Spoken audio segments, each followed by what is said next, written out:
정말 긴장감이 최고조에 달했던 그 순간 말이죠. 마침내 마지막 경고가 내려집니다.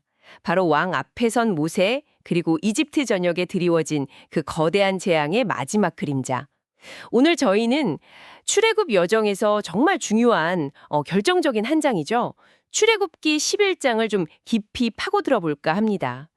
이번 이야기는 권혁철 목사님의 출애굽기 11장 요약을 바탕으로 하고요. 단순히 사건만 따라가는 게 아니라 그 안에 담긴 하나님의 계획, 또 말씀의 의미, 그리고 특별히 이스라엘 백성을 향한 그 구별하심의 메시지에 좀 집중해 보려고 해요. 예를 들면 왜 이스라엘 백성은 그 이웃에게 은금 패물을 구해야 했을까? 이런 궁금증이 들잖아요. 또 그 미디안 광야에서 목동이었던 모세가 어떻게 갑자기 이집트 사람들 눈에 위대한 인물로 보일 수 있었을까? 이런 부분들이요. 자, 이제부터 이 흥미로우면서도 깊은 이야기 속으로 한번 같이 들어가 보시죠. 출애굽기 11장이 여러분께 어떤 새로운 통찰을 줄지 기대하셔도 좋을 것 같습니다. 네, 출애굽기 11장. 정말 10가지 재앙의 그 클라이맥스라고 할 수 있죠. 그리고 이스라엘 백성이 마침내 애굽을 떠나게 되는 직접적인 계기가 됩니다. 여기서 우리가 좀 주목해야 할 점이 있는데요. 하나님께서 모세에게 하신 말씀에서 이게 단순히 보내준다는 차원이 아니라는 거예요. 오히려 쫓아낸다라고 표현하셨다는 것. 이 미묘하지만 결정적인 차이가 있습니다. 그리고 그 표현 속에 하나님의 절대적인 주권과 그 계획의 필요성, 이런 것들이 담겨 있다고 볼 수 있죠. 보내리라가 아니라 쫓아내리라. 말씀 듣고 보니 정말 뉘앙스가 확 다르네요. 보내준다는 건 뭐랄까, 바로가 그래도 좀 선심 쓰듯이 결정권을 가진 느낌인데 쫓아낸다? 이건 뭐 상황이 완전히 역전되는 듯한 느낌인데요. 그렇죠. 마치 바로가 제발 좀 나가달라고 막 비는 모습이 상상되기도 하고요. 네, 정확히 보셨어요. 보내리라는 좀 수동적이거나 적어도 바로의 의지가 들어갈 여지가 있는데 쫓아내리라에 해당하는 히브리어 그 가라쉬라는 단어는 훨씬 강력해요. 능동적인 의미죠. 뭐 내쫓다, 추방하다, 심지어 이혼하다 이런 뜻으로도 쓰이는데 여기서는 정말 더 이상 견딜 수가 없어서 필사적으로 밀어내는 그런 상황을 말합니다. 그러니까 바로가 마지못해 허락하는 게 아니라 그 10번째 재앙의 끔찍함, 또 하나님의 권능에 대한 공포 때문에 오히려 이스라엘 백성이 제발 빨리 떠나주기를 바라면서 적극적으로 내보내게 될 거라는 거죠. 이집트인들 스스로가 이제 더 이상 감당이 안 되는 상태, 그걸 의미하는 겁니다. 그렇군요. 그러니까 바로의 의지가 아니라 하나님의 그 압도적인 힘에 의해서 상황이 강제적으로 흘러갈 거다. 이걸 보여주는 단어네요. 근데 이 쫓아내리라는 예언이 이번이 처음이 아니었다고요. 맞습니다. 이게 정말 중요한 포인트예요. 이 강력한 예언, 그러니까 바로가 이스라엘을 쫓아낼 거라는 이 약속은요. 사실 모든 재앙이 시작되기도 전에 저기 출애굽기 6장 1절에서 하나님께서 모세에게 이미 하셨던 말씀입니다. 이제 내가 바로에게 하는 일을 네가 보리라. 강한 손으로 말미암아 바로가 그들을 보내리라. 강한 손으로 말미암아 바로가 그들을 그 땅에서 쫓아내리라. 이렇게요. 이미 다 계획하고 계셨던 거죠. 와, 모든 재앙이 시작되기도 전에 결과가 이미 선포되었다니 이건 뭐 하나님의 계획이 얼마나 확고하고 반드시 이루어지는지를 보여주는 강력한 증거 같아요. 마치 뭐랄까 거대한 연극의 대본이 이미 다 쓰여 있었고 배우인 바로는 그냥 자기 고집대로 움직였지만 결국 그 대본대로 갈 수밖에 없었던 그런 느낌이 드네요. 그렇습니다. 이게 바로 하나님의 말씀이 가진 무게, 그리고 그 신실함을 아주 잘 보여주는 대목이죠. 하나님은 뭐 상황 따라서 즉흥적으로 계획을 바꾸시는 분이 아니라 처음부터 끝을 다 보시고 철저하게 계획하시고 그 계획을 당신의 능력으로 반드시 이루시는 분이라는 걸 알 수 있습니다. 바로의 그 완고함조차도 결국에는 하나님의 더 큰 계획을 이루는 도구가 된 셈이죠. 이건 뭐 우리에게도 중요한 점을 시사해요. 하나님께서 미리 주시는 말씀, 그 약속에 우리가 어떻게 반응하느냐, 이게 우리 삶의 방향이나 또 우리가 경험하는 하나님의 깊이를 결정짓는다는 거죠. 하나님의 말씀을 붙드는 사람과 외면하는 사람의 결과가 이렇게 극명하게 갈리는군요. 말씀을 외면했던 바로는 결국 파멸적인 재앙을 피할 수 없었지만 말씀을 듣고 따르려 했던 이스라엘은 구결되어서 보호받게 되는 거군요. 자, 그러면 다음으로 넘어가서 이스라엘 백성에게 왜 하필 금패물을 이웃에게 구하라고 하셨을까? 이 부분 좀 더 얘기 나눠볼까요? 당장 눈앞에 광야 생활이 펼쳐질 텐데 생각해보면 식량이나 물, 옷 같은 생필품이 더 급했을 것 같거든요. 비싼 기금속은 오히려 좀 거추장스럽지 않았을까요? 네, 아주 좋은 질문이세요. 표면적으로만 보면 당장 먹고 사는 문제랑은 좀 거리가 멀어 보이는 요구죠. 하지만 이게 바로 출애굽의 궁극적인 목적과 아주 깊이 연결되어 있습니다. 출애굽이라는 게 단순히 이집트 노예 상태에서 벗어나서 정치적, 육체적 자유를 얻는 것, 그것만이 아니었거든요. 그건 시작일 뿐이고 더 근본적인 목적은 하나님을 자유롭게 예대하고 그분과의 깨어진 관계를 회복하고 하나님 중심의 공동체를 세우는 것, 바로 이거였습니다. 아, 그러니까 그 은금 패물이 단순히 물질적인 보상? 이런 차원이 아니라 예배 공동체를 세우기 위한 어떤 준비물? 이런 의미였군요. 정확합니다. 바로 그거예요. 이 연금 폐물이 광야에서 이동하면서 하나님께 예배드릴 거룩한 장소, 즉 성막을 짓는 데 필요한 핵심 재료가 됩니다. 금, 은, 놋, 그리고 여러 보석들. 이게 다 성막의 기구들이나 제사장 옷 만드는 데 쓰였죠. 하나님께서는 이스라엘 백성을 구원하실 뿐만 아니라 그들이 당신의 온전히 예배할 수 있는 환경까지 미리 다 준비시키신 거예요.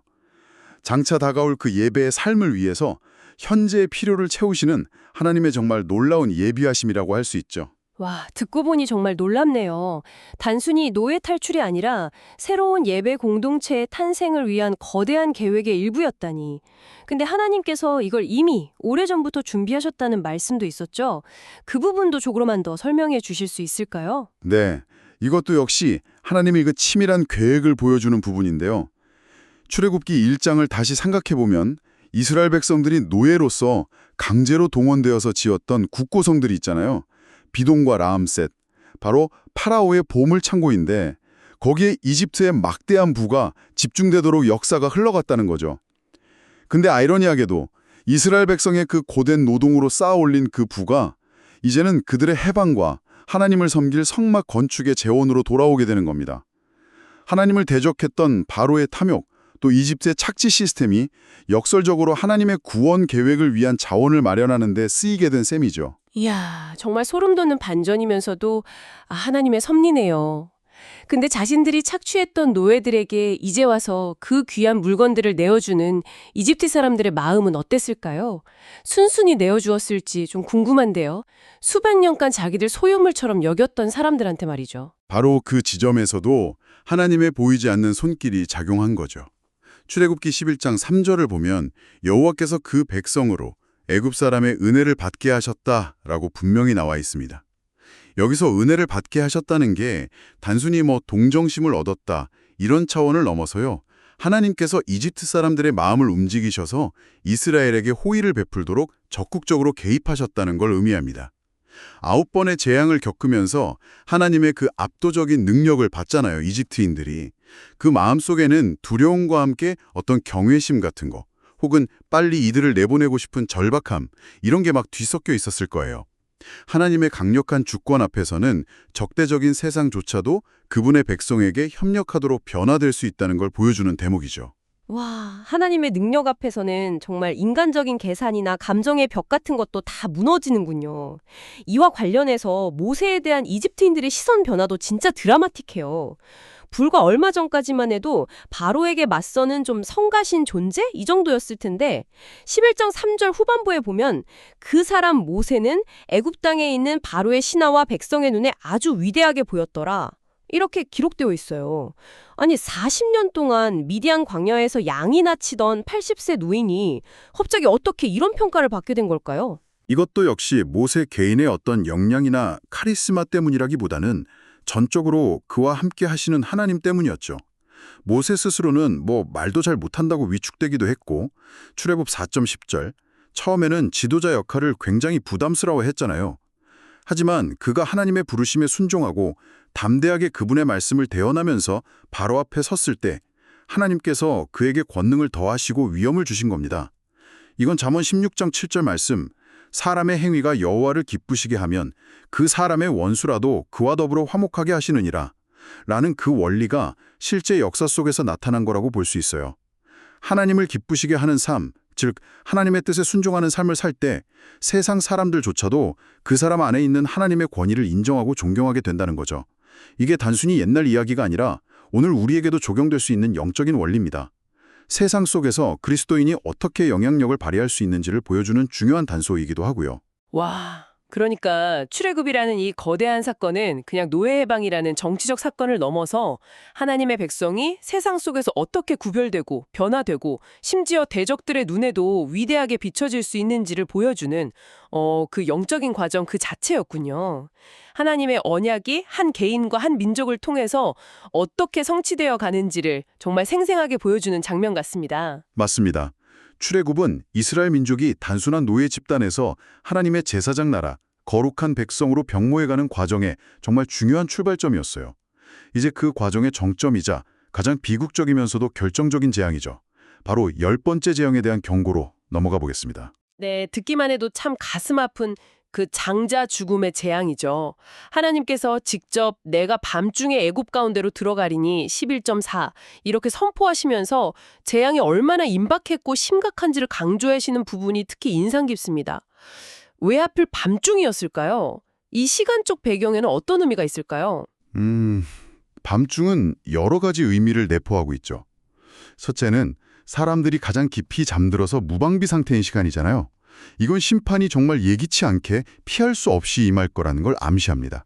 마치 도둑같이 임하는 심판의 그런 기습적인 성격을 보여주죠. 둘째로 밤은 또 어둠, 혼돈, 죽음과 연관되는 상징적인 시간이기도 하고요. 이집트의 생명과 미래를 상징하는 첫 아들들이 가장 깊은 어둠 속에서 사라질 것을 예고하는 거죠. 셋째로 이 밤중은 나중에 있을 유월절 밤과 아주 극명한 대조를 이루게 됩니다. 이스라엘 백성에게는 구원의 밤, 해방의 밤이 되지만 이집트인들에게는 죽음과 절망의 밤이 되는 거죠. 아, 그 밤이 서로에게 완전히 다른 의미가 되는 거군요. 심판의 범위도 정말 충격적입니다. 애국 땅에 있는 모든 처음 난 것은 왕위에 앉아있는 바로의 장자로부터 맷돌 뒤에 있는 몸종의 장자와 모든 가축의 처음 난 것까지 죽으리니. 와, 왕족부터 가장 비천한 노예, 심지어 가축까지 예외가 없다는 거잖아요. 이건 정말 상상하기 힘든 범위의 재앙인데요. 그렇습니다. 이 재앙의 포괄성, 이게 하나님의 심판이 어떤 인간적인 지위나 부, 권력 이런 것과 상관없이 임한다는 걸 보여줍니다. 이집트 사회의 근간을 이루는 모든 계층, 모든 가정에 예외 없이 하나님의 공의로운 심판이 미칠 거라는 선언이죠. 이건 또한 이집트인들이 섬기던 그 수많은 신들, 특히 생명과 다산을 주관한다고 믿었던 신들의 무력함을 폭로하는 것이기도 해요. 그 어떤 신도 하나님의 심판 앞에서 자기 나라의 장자들을 보호하지 못하는 거죠. 이집트 전체가 경험하게 될 그 전무후무한 큰 부르짖음 11.6, 이게 바로 이 총체적인 절망과 슬픔을 예고하는 겁니다. 기록에 따르면 실제로 고대 이집트 스필크스 앞 비석 같은 데에는 이 시기 즈음에 알 수 없는 이유로 큰 재앙에 닥쳤다 이런 식의 기록이 남아있다고도 해요. 하나님을 모르는 사람들에게는 그냥 이해할 수 없는 비극이었겠지만 이건 하나님의 계획된 심판이었던 거죠. 전무후무한 부르짖음이라 정말 끔찍합니다. 그런데 이 재앙이 혹시 과거 이집트인들이 저질렀던 죄와 연결된다는 그런 해석도 있지 않습니까? 네, 아주 중요한 연결점입니다. 출애굽기 1장을 다시 보면 바로가 이스라엘 민족이 번성하는 걸 두려워해서 갓 태어난 히브리 남자 아기들을 전부 나일강에 던져 죽이라는 잔인한 명령을 내렸었죠. 수많은 이스라엘 가정들이 자녀를 잃는 고통을 겪었습니다. 이제 하나님께서는 그들의 죄악을 그대로 되돌려주고 계신 거라고 볼 수 있어요. 이집트인들은 자신들의 장자를 잃는 고통을 통해서 과거 자신들이 히브리인들에게 가했던 그 죄악의 무게와 참혹함을 깨닫게 되는 거죠. 일종의 공의로운 심판, 혹은 히브리적인 표현으로 미닷 케네게드 미닷, 그러니까 자신이 행한 대로 되갚음을 받는다는 인과응보의 원리가 적용된 것으로 볼 수 있습니다. 아, 그렇군요. 단순한 재앙이 아니라 과거의 죄에 대한 하나님의 공의로운 응답이라는 측면이 있었네요. 하지만 이 끔찍한 재앙 속에서도 이스라엘 백성은 안전하게 보호받았다는 점. 이게 바로 오늘 이야기의 핵심 중 하나겠죠. 바로 그 지점입니다. 이게 출애굽기 11장의 가장 중요한 메시지, 바로 하나님의 구별하심, 디스팅션이죠. 7절 말씀을 보면 그러나 이스라엘 자손에게는 사람에게나 짐승에게나 개 한 마리도 그 혀를 움직이지 아니하리니 여호와께서 애굽 사람과 이스라엘 사이를 구별하는 줄을 너희가 알리라 하셨나니 라고 선언하십니다. 이집트 전역이 죽음의 공포와 통곡으로 가득 찰 때 이스라엘 백성이 사는 고센 땅에는 완전한 평화와 고요함이 있을 거라는 약속이에요. 개 한 마리도 그 혀를 움직이지 않는다는 이 표현은 정말 극도의 평온함과 안전함, 어떤 소란이나 위협도 없는 상태를 아주 생생하게 묘사하는 거죠. 이집트의 극심한 혼란과 이스라엘의 완전한 평안, 이 극명한 대조를 통해서 하나님께서 당신의 백성을 어떻게 특별하게 보호하시고 구별하시는지를 온 세상에 보여주시는 거군요. 그렇다면 그 구별의 기준은 뭐였을까요? 이스라엘 민족이 도덕적으로 더 나아서였을까요? 아니면 다른 특별한 자격이라도 있었을까요? 그 구별의 기준은요, 어떤 민족적인 우월성이나 도덕적인 완전함, 다른 어떤 인간적인 자격 조건 이런 데 있지 않았습니다. 오직 딱 한 가지였어요. 그들이 하나님의 백성인가, 그리고 하나님의 말씀을 신뢰하고 순종하는가, 바로 여기에 달려 있었습니다. 즉, 하나님과의 언약 관계, 그리고 그 관계에 기초한 믿음과 순종, 이게 생사를 가르는 유일한 기준이 된 거죠. 이스라엘 백성 역시 흠이 많은 백성이었지만 하나님께서 그들을 선택하시고 그들에게 주신 약속의 말씀, 예를 들면 유월절 규례 같은 것들을 믿고 따랐을 때 그들은 심판으로부터 보호받을 수 있었던 겁니다. 이건 구원이 인간의 노력이나 자격이 아니라 전적인 하나님의 은혜와 그 은혜에 대한 믿음의 반응에 달려있다는 걸 보여주는 아주 중요한 원리죠. 오직 하나님과의 관계, 그리고 그분의 말씀에 대한 순종 여부, 이게 가장 중요한 기준이었다. 그렇다면 마지막으로 이 모든 상황을 지켜보고 바로에게 마지막 경고를 전한 모세의 반응도 좀 더 깊이 살펴볼 필요가 있겠습니다. 11장 8절을 보면 모세가 바로 앞에서 나올 때 심히 노하여 나왔다고 기록되어 있거든요. 이 분노는 어떤 종류의 분노였을까요? 단순히 바로의 그 고집에 대한 인간적인 짜증이나 분노였을까요? 모세의 분노는 단순한 개인적인 감정 폭발과는 좀 구별되는 거룩한 분노, 홀리 앵거라고 해석하는 게 적절할 것 같습니다. 이건 하나님의 마음을 깊이 이해하고 공유하는 사람에게서 나타나는 의로운 분노라고 할 수 있어요. 첫째로는 끝까지 회개하지 않고 완악하게 버티는 바로의 모습, 그리고 그 때문에 이집트 전체가 겪게 될 그 끔찍한 심판의 결과를 내다보면서 느끼는 안타까움과 비통함이 섞인 그런 분노일 수 있고요. 둘째로는 창조주 하나님의 거듭된 경고와 자비로운 초청을 계속해서 무시하고 대적하는 그 죄악 자체에 대한 의로운 분노이기도 합니다. 이건 세상을 향한 하나님의 마음, 즉 죄는 미워하시지만 동시에 죄인이 멸망하는 것을 원치 않으시는 계를 18.23, 그 긍휼의 마음과 맞닿아 있는 거죠. 하나님의 일을 감당하는 지도자, 특히 잃어버린 영혼들을 구원하는 사명을 가진 사람들에게는 이러한 세상을 향한 긍휼, 그리고 죄악에 대한 거룩한 분노가 꼭 필요한 마음가짐이라고 할 수 있습니다. 개인적인 감정이 아니라 하나님의 마음을 품었기 때문에 나올 수 있었던 그런 거룩한 분노였군요. 자, 오늘 저희는 출애굽기 11장을 통해서 하나님의 마지막 경고와 그 안에 담긴 정말 깊고 다양한 의미들을 함께 살펴봤습니다. 그 끈질긴 바로왕의 완고함 속에서도 하나님의 계획은 정말 한치의 오차도 없이 진행되었고 단순히 보내리라가 아니라 쫓아내리라는 그 강력한 말씀을 통해 상황을 주도하시는 하나님의 절대적인 주권을 확인할 수 있었죠. 네, 그리고 이스라엘 백성에게 은금 패물을 요구하신 이유가 당장의 생계 유지를 넘어서서 하나님을 예배할 성막 건축을 위한 거룩한 예비하심이었다는 놀라운 사실도 발견했고요. 맞아요. 그리고 그 미디안 광야의 이름 없는 목동이었던 모세가 어떻게 이집트 권력자들과 백성들 앞에서 심히 위대한 자로 비춰질 수 있었는지 그 배경에는 하나님을 기쁘시게 하는 자를 원수와도 화목하게 하시는 그 놀라운 영적 원리가 숨어 있었음을 알게 되었습니다. 그리고 무엇보다 중요했던 것은 임박한 마지막 재앙 속에서 너무나도 선명하게 드러난 하나님의 구별하심이었죠. 이집트의 모든 처음 난 것들이 죽음의 공포에 휩싸일 때 이스라엘 백성에게는 개 한 마리도 그 혀를 움직이지 않게 하시면서 절대적인 평안과 보호를 약속하셨습니다. 이 극명한 구별의 기준은 다른 무엇도 아니고 오직 그들이 하나님의 선택받은 백성이며 그분의 말씀을 신뢰하고 순종하느냐, 바로 여기에 있었습니다. 네. 이건 출애굽이라는 사건이 단순한 민족 해방의 역사를 넘어서 하나님께서 당신의 백성을 세상과 어떻게 구별하여 세우시고 그들을 통해 당신의 영광을 어떻게 드러내시는지를 보여주는 강력하고도 생생한 증거라고 할 수 있겠습니다. 심지어 모세가 보였던 그 심히 노함조차도 하나님의 마음을 품고 세상을 긍휼히 여기면서 동시에 죄악을 미워하는 거룩한 마음의 표현이었다는 점도 기억할 필요가 있겠고요. 오늘 우리가 함께 살펴본 것처럼 하나님께서는 당신의 말씀을 반드시 이루시고 그 과정 속에서 당신의 백성을 특별하게 구별하시고 보호하십니다. 그렇다면 여기서 여러분께 질문을 하나 던져보고 싶습니다. 출애굽기 11장에 나타난 이 하나님의 구별하심은 오늘날 당신의 삶에 어떤 의미를 던져주고 있습니까? 단순히 3000년 전 과거의 이야기로만 남아있을까요? 아니면 지금 당신이 처한 현실과 신앙 여정 속에서 새롭게 발견하고 적용할 수 있는 살아있는 메시지가 숨겨져 있을까요? 이 질문을 한번 마음속에 품고 이번 한 주간 깊이 묵상해 보시는 건 어떨까 싶습니다.